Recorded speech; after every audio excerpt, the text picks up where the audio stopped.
Hello, now we show you how to use the briefcase fingerprint lock. First, press the left button to power on. Okay, here like this. Open it. Okay, you see, open it. Now we change it to register our fingerprints.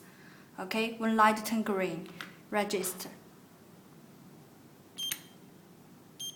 Okay, that means successful. DD. Okay, wait for the lights turn off. That means register is successful. Okay, now we try it. Power on. Okay, open it.